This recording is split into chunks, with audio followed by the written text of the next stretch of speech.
Bonjour à vous tous et bienvenue à la prédication de la parole de Dieu. Bienvenue à une nouvelle exhortation à trouver en lui notre force. À trouver en lui notre force, comme on a vu à travers l'année 2024, à se tourner vers le Seigneur pour être fortifié, pour être soutenu dans notre marche chrétienne, pour ne pas être orphelin ici-bas. Là, je vais juste donner un petit instant. Je vois qu'il y a beaucoup de distractions. Le temps qu'on se place là, devant le Seigneur pour entendre sa parole. Mais soutenu avec cette force-là, et en particulier ce matin, au niveau de notre homme intérieur. Ou au niveau, on pourrait dire, de notre cœur. Comme cet auteur nous dit, le pasteur Worsby, il dit, le cœur du problème est toujours une question de cœur. Après toutes ces décennies dans le ministère chrétien, il a regardé c'était quoi les problèmes dans l'Église de Jésus-Christ. Il a regardé c'était quoi les problèmes dans le couple. C'était quoi les problèmes au niveau des enfants. C'était quoi les problèmes au niveau de la communion fraternelle. Puis il a dit, le cœur du problème, ça revenait toujours à la même chose. C'est une question de cœur. C'est une question de ce qui se passe à l'intérieur du chrétien. Puis pour obéir au Seigneur, on a toujours besoin d'une transformation de notre cœur. On a besoin que Dieu nous permette de grandir. On a besoin qu'il nous permette d'accomplir toute sa volonté, aussi difficile soit-elle. On raconte qu'au 19e siècle, un jeune pasteur, parce qu'en passant, il n'y a pas d'élite spirituelle. Tout le monde, tous les croyants, peu importe notre rôle dans l'Église de Jésus-Christ, on a des problèmes. On bronche tous, Jacques nous dit, de toutes sortes de manières. Donc, on est éprouvé, notre esprit est bien disposé, notre chair est faite, et on a des défis. Mais ce jeune pasteur-là, au 19e siècle, a été profondément blessé par un membre plus âgé de la congrégation. À 2 reprises, dans les épîtres pastorales, on dit à des jeunes pasteurs que personne ne méprise ta jeunesse. Ça arrive des fois que les croyants plus âgés arrivent avec une perspective de leur maturité spirituelle. Ils s'appellent des fois des anciens dans leur perspective. Puis ils vont voir un jeune ouvrier ou un jeune pasteur. Puis là, ça va être autoritaire. Tu dois faire ça comme ça. Tu dois te comporter comme ça. Mais d'une manière ou d'une autre, lui, ce pasteur-là, a été gravement blessé dans son cœur. Il était affecté. Il avait de la misère à regarder cet homme-là. Il avait de la misère à avoir de la communion avec ce croyant-là dans l'Assemblée chrétienne. Alors que ce pasteur luttait avec sa colère et son ressentiment, il demanda finalement de l'aide au Seigneur, puisqu'il réalisait qu'en lui-même, il n'était pas capable de surmonter ses émotions. Il dit, Seigneur, j'ai besoin de ton aide. Un jour, alors qu'il était dans la présence du Seigneur, il ressentit une puissante conviction de la part de son Dieu qu'il devait une fois pour toutes pardonner, tout comme Christ lui avait pardonné. Les larmes aux yeux, ce jeune pasteur alla chercher son frère dans le Seigneur, le prit dans ses bras, les libérant tous deux des chaînes de l'amertume. Cet acte de pardon transformant leur vie à tous les deux et nécessairement transformant l'Église locale. Alors que Dieu permit cette guérison profonde et que Dieu se manifesta dans le cœur de ceux qui étaient prêts à se tourner vers lui et à lui demander de l'aide. Alors que je pensais à ce pasteur-là qui est allé, qui a fait l'effort, qui est allé voir son frère, puis le serrer dans ses bras, puis il dit, je te demande pardon, j'ai pas eu les bonnes attitudes. Je me demande s'il y a quelqu'un aujourd'hui qui aurait besoin d'aller voir quelqu'un dans l'assemblée et faire la même chose. Moi, je vous encourage, si le Saint-Esprit est en train de vous dire, toi aussi, tu as des ressentiments, toi aussi, tu as de l'amertume, toi aussi, tu n'as pas les bonnes attitudes, d'aller voir votre frère, d'aller voir votre sœur, et d'aller lui dire, je te demande, pour être libéré et avoir cette victoire-là dans le Seigneur. Et c'est ce qu'on va voir ce matin, alors qu'on étudie notre verset du mois, tellement un beau verset, et surtout son contexte, alors qu'on tourne ensemble, puis je vous invite à le faire dans l'Épître aux Éphésiens, au chapitre 3, pour considérer la force du cœur. La force du cœur. Tellement souvent, on va parler des manquements du cœur du chrétien. Tellement souvent, on va parler de ses faiblesses. Mais j'aimerais vous dire, par une œuvre de grâce du Seigneur, le cœur peut être fortifié et devenir fort. Lorsque le Seigneur a un libre cours dans notre homme intérieur, lorsqu'on lui donne accès à notre cœur, lorsqu'on lui permet de nous faire grandir dans ses voies pour porter plus de fruits, pour être perfectionné dans sa volonté et dans ses œuvres qu'il a préparées d'avance pour nous, alors notre cœur peut devenir fort dans les voies de Dieu. Et vous allez voir, la promesse est tellement claire que Dieu nous dit, c'est ce que je veux faire dans tes manquements, dans tes problèmes, dans tes faiblesses. Je veux me manifester dans ton cœur. Éphésiens chapitre 3, à partir du verset 13. Éphésiens chapitre 3, verset 13. Aussi, je vous demande de ne pas perdre courage à cause des afflictions que j'endure pour vous. Paul parle aux Éphésiens. Elles sont votre gloire. Ces afflictions, c'est que Paul est en prison. Puis il écrit, c'est une des 4 lettres pendant lesquelles il est en prison, puis il écrit cette exhortation-là. Perdez pas courage. Dieu est là. Dieu va vous accompagner.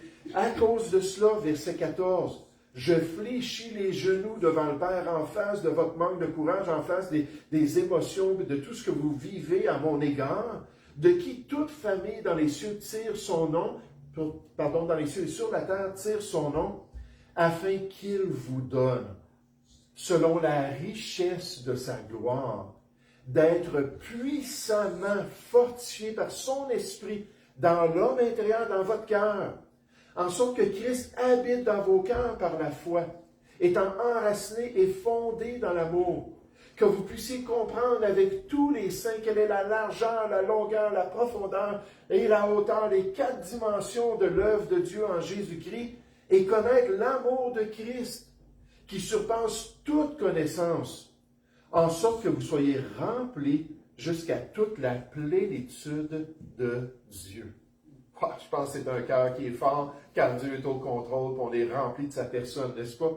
Or, à celui qui peut faire, par la puissance qui agit en nous, oui, c'est notre verset du mois, infiniment, au-delà de tout ce que nous demandons ou pensons, à lui soit la gloire dans l'Église et en Jésus-Christ dans toutes les générations, au siècle des siècles. Amen.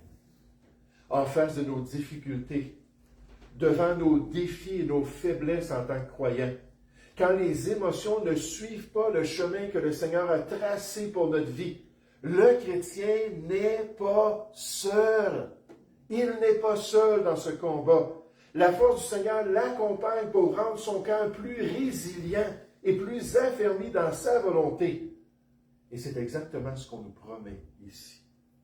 Qu'est-ce que ce texte biblique nous enseigne ce matin? Il nous dit premièrement qu'il faut passer du temps en prière. Il faut passer du temps en prière, frères et sœurs, c'est le refrain de tout le Nouveau Testament, de toute la Nouvelle Alliance, pour pouvoir vivre pour le Seigneur, pour pouvoir accomplir sa volonté, si on veut être victorieux dans notre faiblesse, si on veut que sa force se manifeste en nous, dans notre cœur, il faut passer du temps à prier pour nos besoins, puis nécessairement à prier pour les besoins des autres chrétiens, parce que chacun de nous, je vous le rappelle, priez les uns pour les autres. Chacun de nous, on a des faiblesses, chacun de nous, on a des problèmes, chacun de nous, on a des défis dans notre vie chrétienne. La Bible nous dit qu'il faut prier pour tous les saints. Dieu nous ordonne de le faire. Comprenons que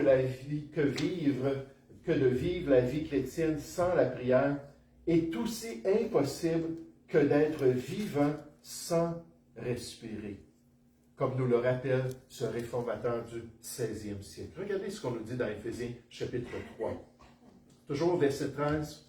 Éphésiens 3, 13, on nous dit « Aussi je vous demande de ne pas perdre courage à cause des afflictions que j'endure pour vous. Elles sont votre gloire. » Là, Paul continue à la lumière de cela. À cause de cela, à la lumière de ce que vous vivez dans vos émotions, à la lumière de ce que vous expérimentez dans votre cœur en face de mes afflictions, leur dit Paul. Il dit, je fléchis les genoux devant le Père. Je suis conscient, j'ai entendu, je comprends ce que vous vivez, je comprends comment est-ce que vous expérimentez mon emprisonnement, puis le fait qu'on ne peut plus se voir. Puis il dit, à la lumière de cela, je fléchis les genoux devant le Père. Je me tourne vers la prière. Je dépends du Seigneur en m'approchant de lui, en intercédant pour vous. Verset 15. De qui toute famille, notre Père dans les cieux et sur la terre, tire son nom, afin, voici l'objectif, afin qu'il vous donne, à cause de nos pétitions pour vous, à cause de nos prières en votre faveur, afin qu'il vous donne, selon la richesse de sa gloire, d'être puissamment fortifié par son esprit dans l'homme intérieur. Donc Paul dit, je vois le besoin, je vois la faiblesse, je vois votre caractère, je vois vos manquements, puis je vois ce que Dieu veut faire, puis entre les deux, Dieu dit, prie, prie, prie. Je vais me manifester alors que tu pries pour ces chrétiens. La Bible nous dit clairement qu'en tant que croyants, vous ne possédez pas parce que vous ne demandez pas. Matthieu 7,7 nous dit, demandez et vous recevrez, cherchez, vous trouverez, frappez, l'on vous ouvrira, car quiconque demande reçoit, celui qui cherche trouve, et on ouvre à celui qui frappe. On nous dit, vous avez une responsabilité. Il faut demander, il faut s'approcher de Dieu pour être soutenu dans nos besoins, pour avoir un cœur plus résilient, pour vivre des victoires et une croissance dans notre service pour le Seigneur. Ça prend de la prière. Et c'est notre première leçon ce matin. Il faut être des chrétiens de prière. Des enfants de Dieu qui ont un réflexe spirituel, qui passent du temps quotidiennement, qui s'approchent de Dieu à chaque jour. Moi, je commence ma journée, c'est un réflexe que j'ai depuis presque le début de mon salut. Le cadran sonne, mon épouse pourrait vous le dire, tout de suite je me mets à genoux. Puis je passe un bon temps dans la prière. Après ça, je m'en vais me raser, je me prépare pour la journée, puis là je m'assois, puis je lis la parole de Dieu. Oui, je suis un pasteur, oui, je suis au contrôle de mon horaire, je peux régler les choses quand je veux, mais j'aimerais vous dire que ça a toujours été là dans mon esprit. J'ai besoin de Dieu. J'ai besoin du Seigneur. Je ne peux pas résister, je ne peux pas avoir la victoire, je ne peux pas grandir dans ses voies sans ça. Vous savez, c'est intéressant, j'aime beaucoup étudier le texte grec, surtout un peu l'hébreu aussi, je l'ai étudié au séminaire, mais j'aime beaucoup regarder les mots dans l'original, puis apprendre un peu de ces mots-là. Puis le verbe prier principal dans le Nouveau Testament, prosouké. Ce verbe-là, on nous dit, les experts de la Bible le décrivent ainsi. Et alors que je pensais à cette responsabilité-là d'aller prier, cette responsabilité-là de dépendre de Dieu. Là, j'ai pensé à ça, mais quelle est cette discipline-là et quelle est cette responsabilité-là principale qui est décrite dans le Nouveau Testament? On nous dit le mot prosouké démontre que la prière doit nous mettre face à face et en contact étroit avec Dieu. Donc, ce n'est pas une prière avant de se coucher. Merci Seigneur, je te remercie pour la nuit. Bénis cette nuit, puis donne-nous une bonne journée demain. Amen. Non, c'est dire, hey Seigneur, je veux une intimité. La vie éternelle, c'est qu'on puisse te connaître, qu'on puisse être proche de toi, qu'on puisse avoir une relation avec toi. Là, ici, on nous dit c'est exactement ça, la responsabilité. Le pro, puis le restant, c'est ouké, mis ensemble, c'est prosouké. Et le pro, dans l'original, ça veut dire s'approcher, être intime, avoir un désir de connaître. Et on nous dit, la prière est plus qu'un acte mécanique ou une formule à suivre. C'est un véhicule qui nous amène à un endroit où nous pouvons jouir d'une relation étroite et intime avec Dieu. Puis là, on nous dit, priez sans cesse, approchez-vous de Dieu. Jean 4,8, il s'approchera de vous. Et ça, c'est le premier sens du verbe prier. Maintenant, il y a une autre section au verbe que le Saint-Esprit a choisi. C'est vraiment merveilleux. Le sens du pro, ça veut dire approche-toi, puis le sens du ouké. Ensemble, pro-souké. Mais le sens du ouké, ça veut dire être dans la prière, mais venir dans la prière en se consacrant à Dieu. Littéralement, s'approcher pour dire, Seigneur, qu'est-ce que tu veux que moi je fasse? Seigneur, je ne viens pas pour faire ma volonté, pour faire ta volonté. Et là, je pensais à ça, puis je me dis, wow, c'est vraiment merveilleux de voir que la responsabilité principale de la prière dans le Nouveau Testament nous dit que tu as besoin d'une relation intime avec Dieu, et surtout, tu as besoin d'un cœur qui se consacre à la volonté de Dieu. Seigneur, j'ai tellement de besoins. Seigneur, j'ai tellement d'épreuves. Seigneur, je te remercie pour tout ce que tu fais. Je te remercie que tu es tellement généreux, tu es tellement bon. La Bible nous dit, avec action de grâce, hein, on doit être reconnaissant. Mais Seigneur, ce que je veux, c'est pas ma volonté. Ce que je veux, Seigneur, en fait, c'est faire ta volonté. Pouvoir me soumettre à toi. Puis c'est ce que les experts nous disent concernant cette expression-là de la prière. Alors que nous sommes en sa présence, il veut que nous lui ouvrions notre cœur. Hein? Une intimité, c'est une communication à deux voix. Et que nous lui disions ce que nous ressentons. Et que nous soyons prêts à nous abandonner complètement à lui. À nous consacrer à sa volonté. Alors, quand Dieu nous dit de prier sans cesse, faites en tout temps toutes sortes de prières, de supplications, il nous dit, approche-toi de moi, viens, partage-moi les fardeaux que tu as sur ton cœur, décharge-toi sur moi de tes soucis, et surtout, dis que ta volonté soit faite. Je me consacre, je m'offre. Le mot « ouké », c'est l'idée d'un sacrifice. Romains 12, au verset 2, 1, nous dit de s'offrir à Dieu sur l'autel du sacrifice. Ça, c'est l'attitude qu'on doit avoir dans notre cœur. En faisant cela, Dieu nous donnera les réponses et la paix dont nous avons besoin pour affronter et vaincre victorieusement nos diverses épreuves. Donc, ça commence par la prière. Il faut être comme Paul, puis voir les choses, puis dire, oh, je m'approche de Dieu.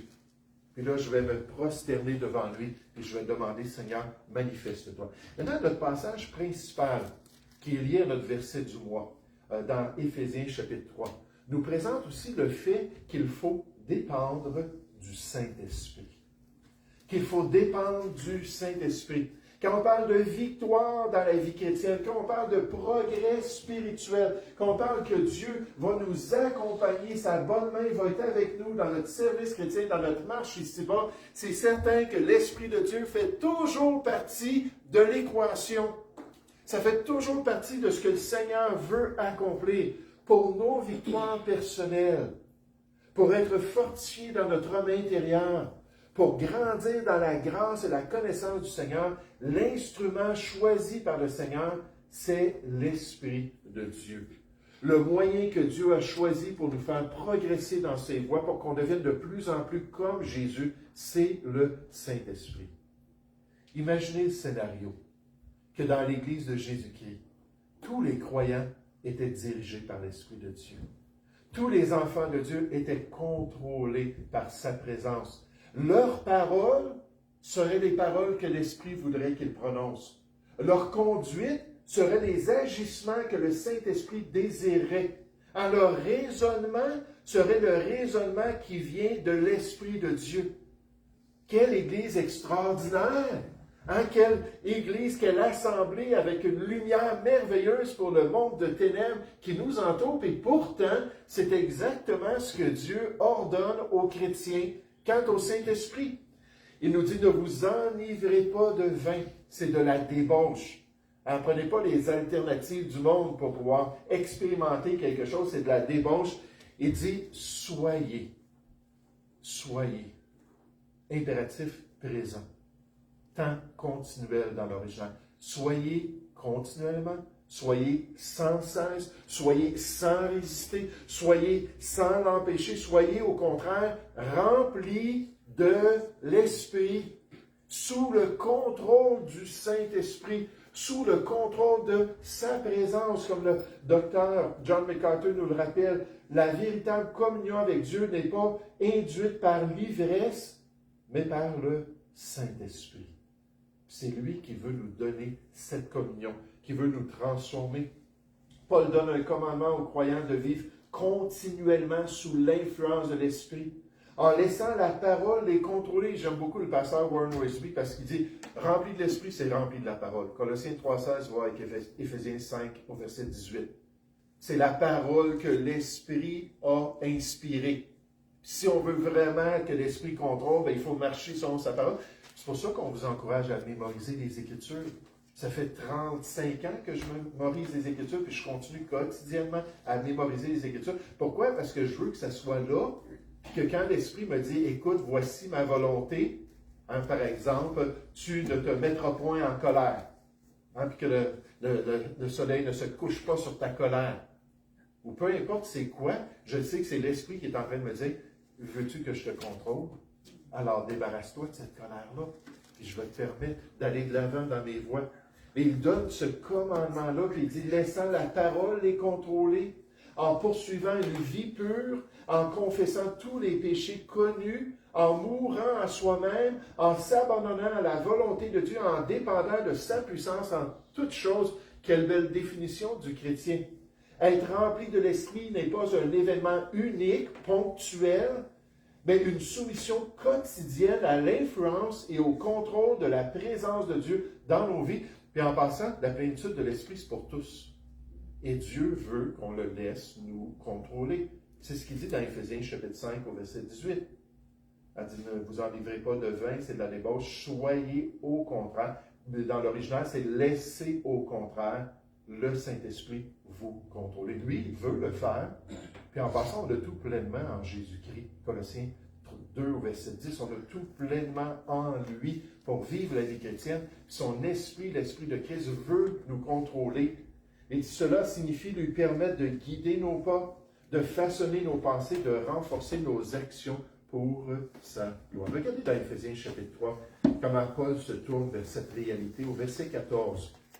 Éphésiens chapitre 3, verset 14, il dit, à cause de cela, je fléchis les genoux devant le Père, de qui toute famille dans les cieux et sur la terre tire son nom, afin qu'il vous donne, le Père, donc Dieu le Père, veut cela aussi, selon la richesse de sa gloire, d'être puissamment fortifié par son esprit dans l'homme intérieur.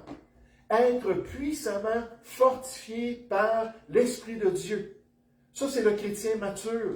Ça, c'est l'enfant de Dieu qui est en relation avec le Seigneur, puis qui bénéficie de tout ce beau fruit-là de l'Esprit, qui est cet amour, cette joie, cette paix, cette maîtrise de soi, puis tous les éléments du fruit de l'Esprit, qui laisse l'Esprit le contrôler, verset 17, en sorte que Christ habite dans vos cœurs par la foi, étant enraciné et fondé dans l'amour, la présence de Jésus-Christ, son amour à l'intérieur de nous, que vous puissiez comprendre avec tous les saints quelle est la largeur, la longueur, la profondeur, la hauteur des 4 dimensions de cette expérience de Dieu, et connaître l'amour de Christ qui surpasse toute connaissance, ça va au-delà de notre entendement, en sorte que vous soyez remplis jusqu'à toute la plénitude de Dieu. Vous savez, ce passage-là, c'est un passage rempli d'absolu.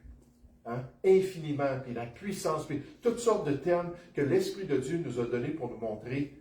Écoute, c'est vraiment ce que tu dois faire. C'est vraiment ce que tu dois laisser Dieu accomplir dans ta vie. Et ça, c'est notre deuxième leçon ce matin.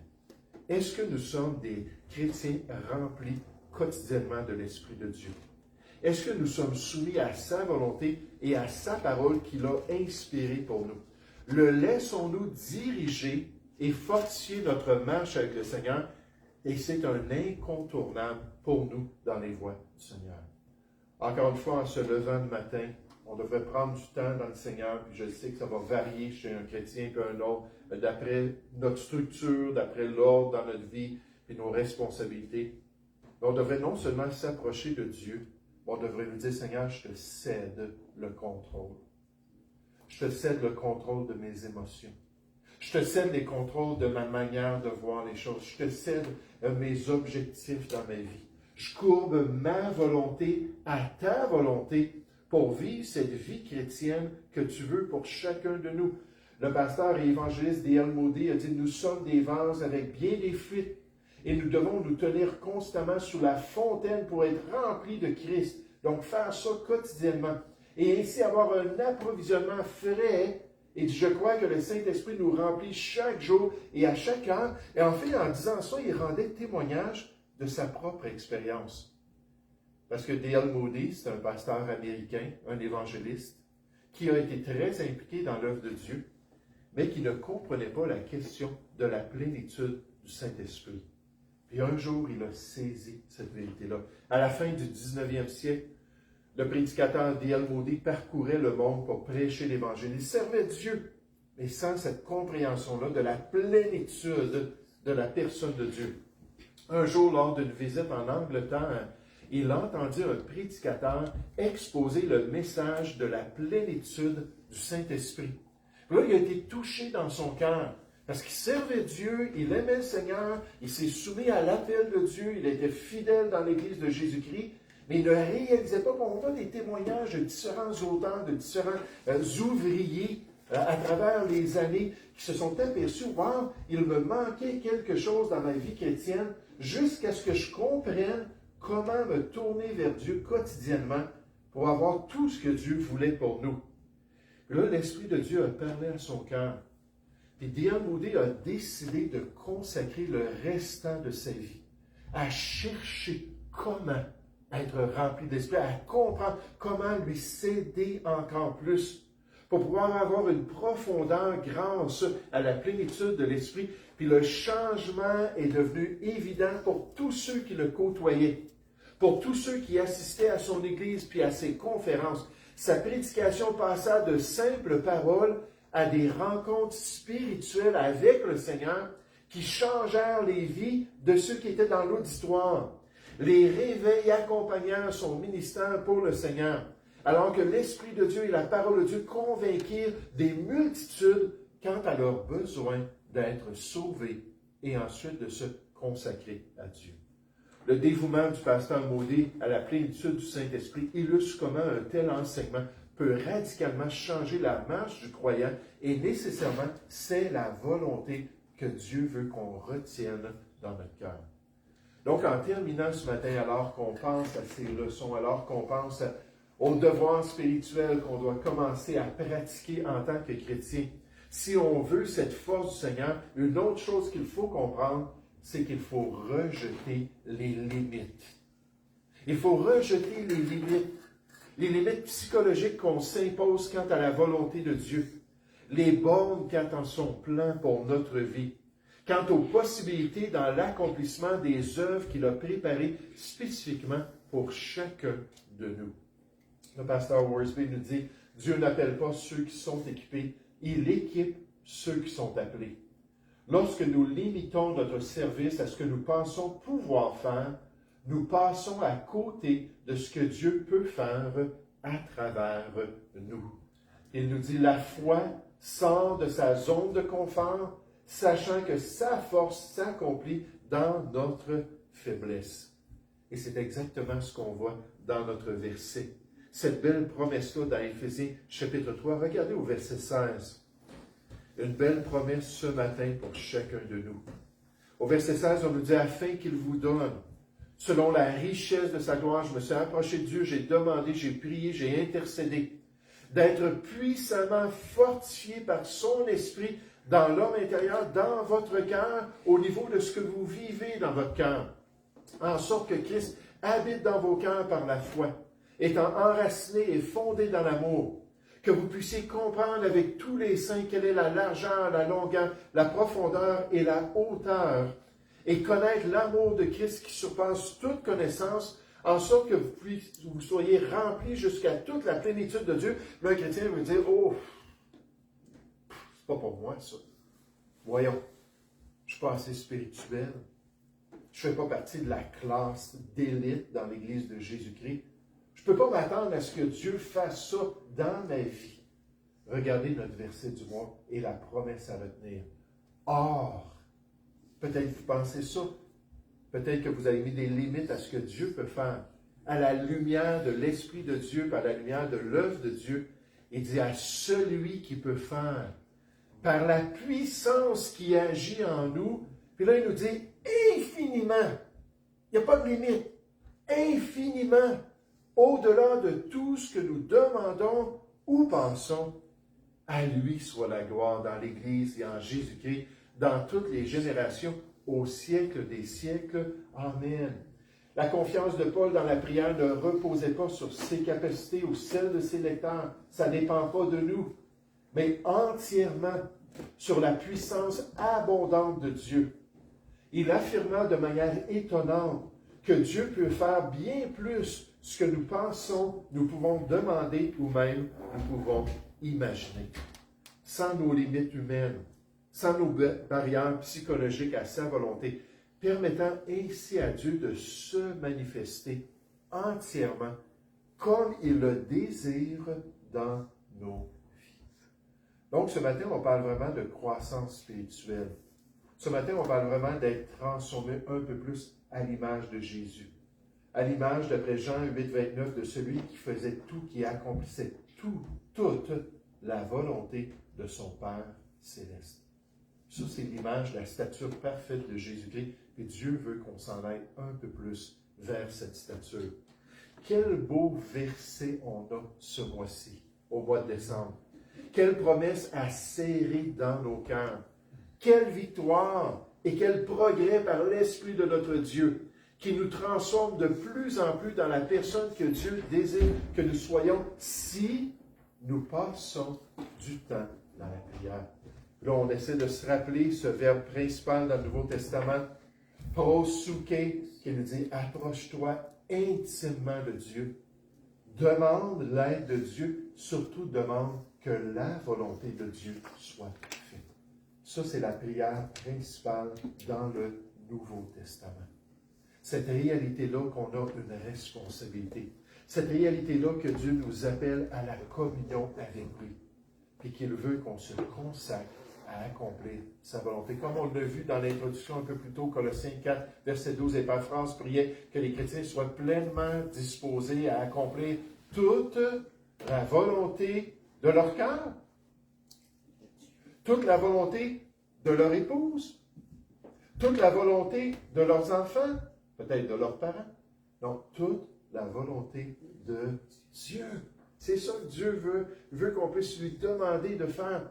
Il faut dépendre de son Saint-Esprit. On a reçu, on a été scellés de l'Esprit de Dieu. Chacun de nous, on a cette puissance-là de l'Esprit de Dieu à l'intérieur de nous. Alors qu'on s'approche de Dieu, alors qu'on est intime avec le Seigneur, alors qu'on se consacre à sa volonté. Il dit, je vous ai donné tout l'équipement, tout ce que vous avez besoin.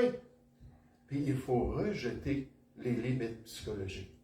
33 ans de ministère, je l'ai dit souvent, les chrétiens se limitent tant dans ce que Dieu pourrait accomplir dans leur vie.